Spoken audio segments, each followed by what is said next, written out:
नमस्कार दोस्तों, जय हिंद। तो कैसे आप सभी? उम्मीद करता हूँ कि मस्त होंगे, फर्स्ट क्लास होंगे।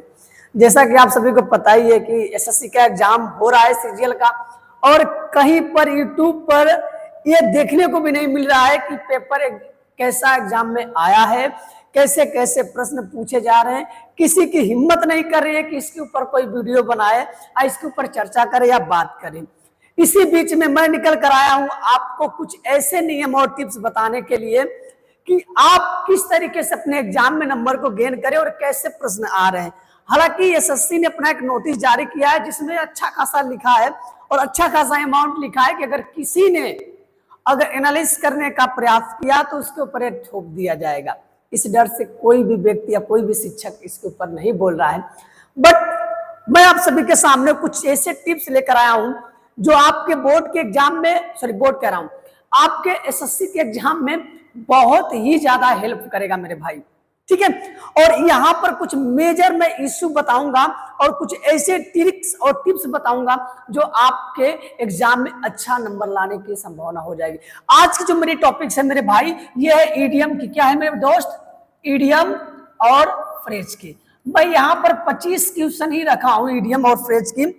इन 25 क्वेश्चन को अगर आप ढंग से पढ़ ले रहे हो, पेपर से पहले पढ़ ले रहे हो, तो जिस भी शिफ्ट में जाओगे, मैं 100% कह रहा हूं कि ये किसी न किसी शिफ्ट में जरूर यहां से प्रश्न आएंगे। ये मेरा आपसे वादा है। तो आप वीडियो को इसकी बिल्कुल मत करिएगा, आप पूरे बने रहिएगा अंत तक मेरे भाई। और 26 तारीख तक हम सभी आप सभी के लिए कुछ ऐसे टिप्स, ज्यादा मैं नहीं, क्योंकि अब ज्यादा पढ़ने की जरूरत नहीं है। आप मोबाइल लेके जा रहे हैं तो कहीं पर ट्रेन में भी कहीं पर इस वीडियो को एक बार जरूर देख लीजिएगा। शायद नहीं, 100% आपको हेल्प मिलेगी मेरे भाई। मैं ओपनली नहीं कह रहा हूं, ठीक है, बस इतना समझ जाइएगा कि आपको हेल्प मिलेगा। ठीक है, आज का थोड़ा सा हमारा जो टॉपिक है, जो ईडीएम और फ्रेज है, इसमें क्या डिफरेंट है, ये ऑब्लिक जो चिन्ह लगा है इसके पीछे का रीजन क्या है। हालांकि आप पढ़ते हो कि ईडीएम और फ्रेज पढ़ना है, होमो और होमोफोन्स पढ़ना है, ठीक है, होमोनियस पढ़ना है। इसके पीछे दिक्कत क्या होती है, उस डिफरेंट क्या होता है, उन सारी चीजों को हम लोग चर्चा करेंगे। तो आइए मेरे भाई, मैं लेकर आया हूं आप सभी के सामने यहाँ ईडीएम्स। ईडीएम की हिंदी होती है मुहावरा और फ्रेज की हिंदी होती है वाक्यांश। तो अब इसमें डिफरेंट क्या है तो मैं बता दूं।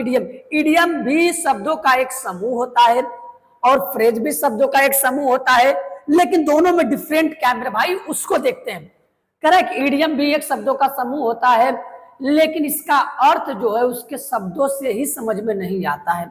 यानी जब ईडीएम पढ़ोगे ना तो उसका जो इंग्लिश पढ़ोगे उसकी समझ नहीं आएगा, उसकी इंग्लिश कुछ और रहेगी और हिंदी कुछ और निकल कर आएगी। आपको दिमाग में कहां से पूछा है, तो जिस इंग्लिश की हिंदी समझ में ना आए तो समझ लीजिए कि वो क्या है मेरे भाई, वो आपका है ईडीएम। क्या है मेरे भाई? वो आपका है ईडीएम। उसके बाद कह रहा है कि ईडीएम का रूप स्थायी होता है, ठीक है, इसमें बदलाव नहीं किए जा सकते हैं मेरे भाई। इसमें क्या नहीं किए जा सकते हैं? बदलाव नहीं किए जा सकते हैं। इसका अर्थ जो होता है रूपकात्मक होता है। जैसे मैं लिखती हूँ spill the beans, स्पाइल the beans मतलब राज खोल देना, राज खोल देना। एक और बहुत फेमस में चल रहा है इडियम्स, मुझे भी दिमाग में नहीं आ रहा है कि क्या है, अभी मैं बता रहा हूं आपको। ब्रेक द आइस, इसकी हिंदी होती है बातचीत करना। तो मेरे भाई ब्रेक माने तोड़ना, आइस माने बर्फ, तो बर्फ को तोड़ना कुछ और दिख रहा है, लेकिन हिंदी देखिए इसका अलग आ रही है। उसके बाद कह रहा है kick the bucket, kick the bucket, kick मतलब लात मारना, बकेट माने बाल्टी को, तो बाल्टी को लात मारने का मतलब कि मर जाना। तो या भाई इंग्लिश इसकी कुछ और निकलेगी और हिंदी कुछ और, तो जिसकी हिंदी और कुछ है और इंग्लिश कुछ और, तो उसे समझ जाइएगा कि ईडीएम है। अब आते हैं फ्रेज पे। फ्रेज मेरे भाई कह रहा है कि फ्रेज शब्दों का एक समूह होता है जिसमें सब्जेक्ट और वर्ब नहीं होते हैं मेरे भाई, इसमें सब्जेक्ट और वर्ब नहीं होते हैं। और कह रहा है कि यह वाक्य का एक हिस्सा होता है और इसका अर्थ विशेष, यानी और उसका एक विशेष अर्थ होता है, यानी कि फ्रेज का एक विशेष अर्थ होता है। जैसे इन द मॉर्निंग, सुबह में, मेरे भाई न सब्जेक्ट है न वर्ब है, इसका मतलब है क्या है? फ्रेज है। At the last station, station पर, अंतिम स्टेशन पर। अ पीस ऑफ केक, आसान काम, इसमें न तो सब्जेक्ट है और न ही मेरे भाई वर्ब है। ये हो जाएगा आपका क्या चीज? फ्रेज, और ये हो जाएगा ईडीएम। तो आई होप कि आपको इतना समझ में आ गया होगा कि ईडीएम और फ्रेज में फर्क क्या होता है।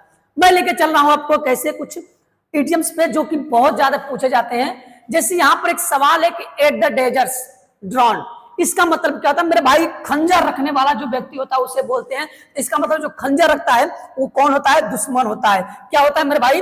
आपका दुश्मन हो जाएगा। क्या हो जाएगा? दुश्मन। तो जो खंजर रखेगा वो दुश्मन, यानी कि इनमिटी, यानी दुश्मन रखना। ठीक है। उसके कह रहा है कि बेड अप्रोच, भाई एक बेड जो गुलाबों से भरा हुआ है। अब इसका मतलब क्या है? बड़ा आरामदायक, एकदम कंफर्टेबल। तो मेरे भाई कहीं दिख रहा है इसमें कंफर्टेबल? वेरी गुड, तो आपको दिख रहा है कंफर्टेबल। अरे बेड आप रोज का रहेगा मेरे भाई, इसका मतलब आरामदायक होगा। इसका मतलब हो जाएगा कंफर्टेबल लाइफ, आरामदायक जीवन। वेरी गुड, यहां तक आपको समझ में आ गया तो दिल ठोक के मार दो मेरे भाई। कह रहा है कि एट द 11th आवर्स, मेरे भाई 11th मतलब 12 बजने में कितना समय बाकी है? 1 घंटा। इसका मतलब कि दिन खत्म होने के कगार पे है। इसका मतलब कह रहा है कि अंतिम समय। क्या चीज? अंतिम समय, यानी एट द लास्ट मोमेंट। क्या बोलेंगे मेरे भाई? At the last moment. Very good, हो जाएगा एट द लास्ट मोमेंट। उसके बाद मेरे भाई कह रहा है blow one's one trumpet. One's का माने खुद का, खुद का क्या करना? तारीफ करना। तो खुद का तारीफ कौन करता है भाई? जो अपनी प्रशंसा करता है। हो जाएगा ऑप्शन नंबर बी। अब एक कहोगे कि सर जी ये दिल क्यों लगा रहे हैं? भाई दिल इसलिए लगा रहा हूं ताकि आपका दिल एकदम फेफड़ा बाहर आ चुका है, क्योंकि पेपर ऐसा पूछ रहा है कि हालत तो खराब हो जा रही है या तो आपको आ ही नहीं रहा है। इसीलिए मैं दिल लगा रहा हूं कि 2 दिल रहेगा आपको तो आसानी रहेगी मेरे भाई। ठीक है, आ जाइए। उसके बाद कह रहा है carry over split milk, carry over split milk. तो मेरे भाई यहां पर कह रहा है कि बात बीती बात पर क्या करना? पछतावा। कराई बीत गई बात तो चिल्लाने से क्या फायदा है भाई? कोई फायदा है नहीं। तो यानी कि ऑप्शन नंबर ए। अब आ जाइए मेरे भाई, क्या कह रहा है उसके बाद? चलिए, कह रहा है बर्न द मिडनाइट ऑयल, यानी कह रहा है कि बर्न मतलब जलते रहो द मिड, आधी रात तक एकदम तेल की तरह जलते रहो मेरे भाई। और कौन जलता है मेरे भाई? जो पूरी रात काम करता है। क्या करता है? काम करता है। तो यानी कौन काम करता है? यानी work and late at the night. Very good. कह रहा मेक बोथ इंड्स मीट। अब कह रहा है बोथ में इंड्स मीट। अब जो खर्च करता है, क्या करता है मेरे भाई? खर्च करता है। और खर्च पूरा खर्च कर दिया, समय भी खर्च कर दिया, पैसा भी खर्च कर दिया। इसका मतलब पूरा खर्च करने वाला मेरे भाई हो जाएगा आपका टू मैनेज एक्सपेंसेस, पूरा खर्च करने वाला। कह रहा है एट वंस विट, एट वंस विट मतलब अरे यार एट वंस विट में बड़ा उलझन में पड़ गया हूं यार। क्या पड़ गया हूं? उलझन में पड़ गया हूं। तो इसका मतलब क्या हो जाएगा? उलझन में पड़ना मेरे भाई। एट वंस विट्स का मतलब हो जाए to be puzzles, to be puzzles का मतलब होता है उलझन में पड़ जाना। अब आ जाइए, उसके बाद क्या कह रहा है मेरे भाई? कह रहा है कि टू ब्रेक द आइस। अब इससे पहले मैं बताया था इसको, टू ब्रेक द आइस का मतलब क्या हो सकता है? जल्दी जल्दी जल्दी मेरे भाई बताइए। टू ब्रेक, अब ब्रेक माने तोड़ना, द आइस माने बर्फ, तो यानी बात को तोड़ना बिल्कुल भी गलत हो जाएगा। इसका मतलब हो जाएगा कि बातचीत शुरू करना मेरे भाई, बातचीत शुरू करना। अब आ जाइए, क्या to hit the nail on the head. To hit माने मारना, द नेल माने नाखून को, ऑन द हेड माने क्या चीज? सर पे। इसका मतलब क्या हो सकता है मेरे भाई? सही बात कहना या सही निशाना लगाना, सही बात करना या सही निशाना लगाना मेरे भाई। चलिए इसके बाद आ जाइए हमारा, अब क्या कह रहा है? क्वेश्चन नंबर 11 कह रहा है to beat about the bush. To beat about the bush यानी इधर उधर कैसे घूमते हैं भाई? To beat about the bush यानी इधर उधर क्या करना? घूमना मेरे भाई। आ जाइए, टू टॉक इरेलुवेंटली, इधर उधर की बात करना। To keep one's temper, to keep one's temper मतलब खुद के गुस्सा को क्या करना मेरे भाई? कंट्रोल करना। कंट्रोल मजनू कंट्रोल कहता है ना, वेलकम में क्या कहता है? Control Majnu control. अपने गुस्से को क्या करना मेरे भाई? कंट्रोल करना। ठीक है, उसके बाद मेरे भाई कह रहा है to smell a rat. To smell a rat मतलब अरे यार एकदम कुछ गड़बड़ तो कर रहे हो, कुछ तो गड़बड़ कर रहे हो मेरे भाई। तो कहां पर कर रहा है? गड़बड़ी का शक होना। क्या करना? गड़बड़ी का शक। कुछ तो बना रहे हो, कुछ तो महक रहा है मेरे भाई। तो इसका मतलब हो जाएगा कुछ तो, यानी टू फील समथिंग फिशी। अब आ जाइए, इसके बाद क्या कह रहा है मेरे भाई? 14 कह रहा है to turn a deaf ear, यानी कि अनसुना करना। यानी कि कोई चीज हो रहा है एकदम भाई छोड़ दो, अब उसको छोड़ दो, जो हो रहा है उसको होने दो। उसको कोई मतलब ही मत रखो। इसका मतलब हो जाएगा मेरे भाई अनसुना करना। अनसुना का मतलब टू इग्नोर, टू इग्नोर। इसके बाद मेरे भाई कह रहा है टू टेक टू हार्ट, यानी भाई मन पर लेना या दिल पर लेना। टेक मतलब दिल पर मत लेना मेरे भाई, तो टू टेक टू हार्ट तो क्या हो जाएगा, टू टेक सीरियसली, मन पे या दिल पे ले लेना किसी बात को। To take to task, to take a task यानी किसी को डांट लगाना, फटकारना लगाना, किसी को डांट या फटकार लगाना। मेरे भाई जो इनकी हिंदी दिख रही ना, ये सब हिंदी पढ़ के जाना है ताकि किसी का भी तो मिल जाए, कम से कम आ जाए।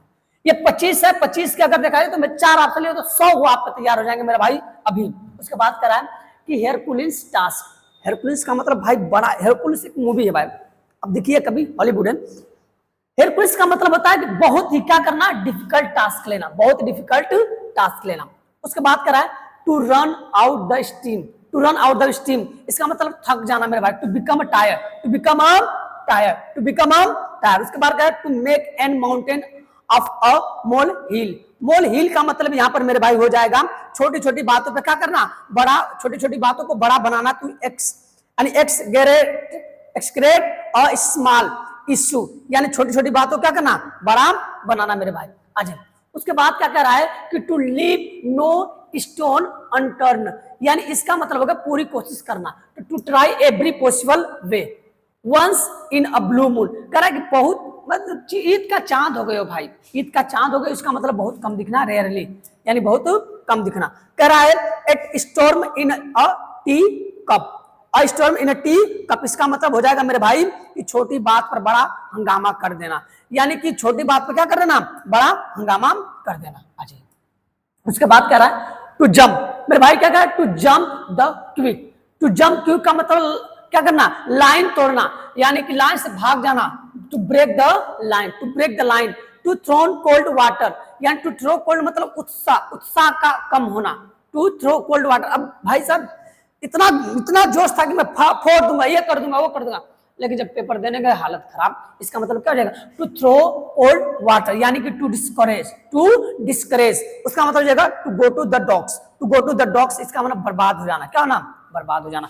ये उम्मीद करता हूं कि 25 आपको अभी रट्टा मार गए होंगे और आपको समझ में आ गए होंगे। अब 25 के लिए मैं फिर से लेकर आ रहा हूं 25 और इसके बाद मैं आपके लेकर आऊंगा कुछ most important repeated one word substitutions और कुछ इडियम्स भी, एंटोनियम और सिनोनिम्स। ये चीज आप देख कर जाइएगा पेपर से पहले, जो आपका आने वाले अपकमिंग में पेपर है मेरे भाई। इसको अगर देख लेंगे, उम्मीद के साथ कह रहा हूं कि आपका 2 या 3 नंबर तो 100% मिलेगा मेरे भाई।